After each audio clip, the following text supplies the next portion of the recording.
All right, this will be one of many videos on active reading. Today's topic, scanning, state of the end. Find out why I wear these weird things once in a while. Um, so, you need to find some information, right? You have a book, you got an article. Scanning is useful, it's fast, and if you are only looking for information, right, find the answer to, what's the answer? Scanning's great, right? You're busy.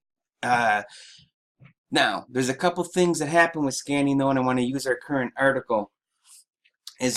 When you scan, you still are going to most likely have to read the entire article or that whole section to make sure you get it right.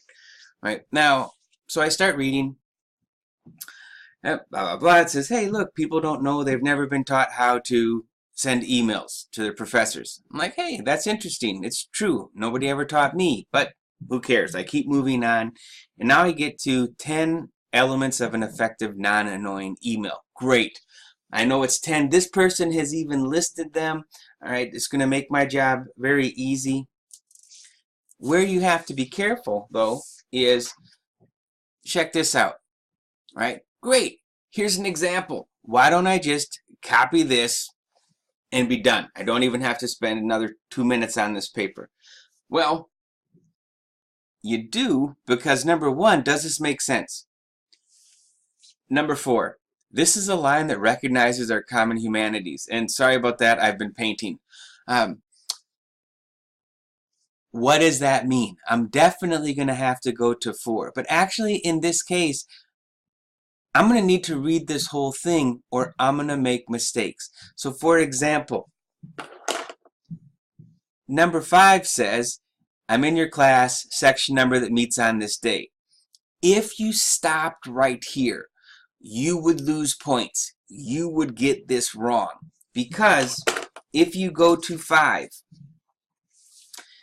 and it says a reminder of how they know you, right? You can't count on them to remember your name with the face or from the roster.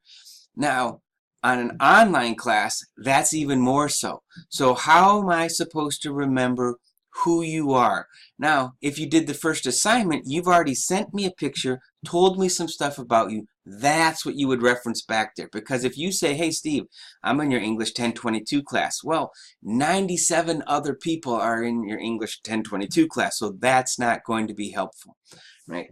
So scanning, right, doesn't necessarily mean stop as soon as you found the answer, because this is just an outline.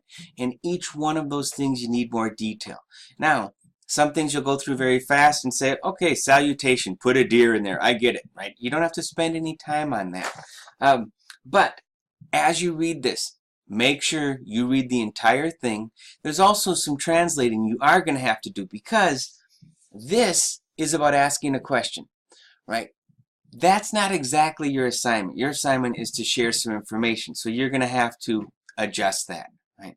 So I will say this for the rest of the semester. When you read, slow down, right? And even when you're scanning, sometimes you're going to have to be thorough and go through, was that everything that I needed? Now, your screens, your phones, your computers kick off blue light. So whenever I'm using a computer after 6, right, I got these for like 15 bucks on Amazon, and it helps me go to sleep at night. So if you're on your phone forever or your computer late at night and can't figure out why you can't sleep, it's probably because blue light is telling your brain it's 4 in the afternoon and you should stay up another 6 hours. So not a bad investment if you spend a lot of time after 6 p.m., right, looking at a screen. That's it.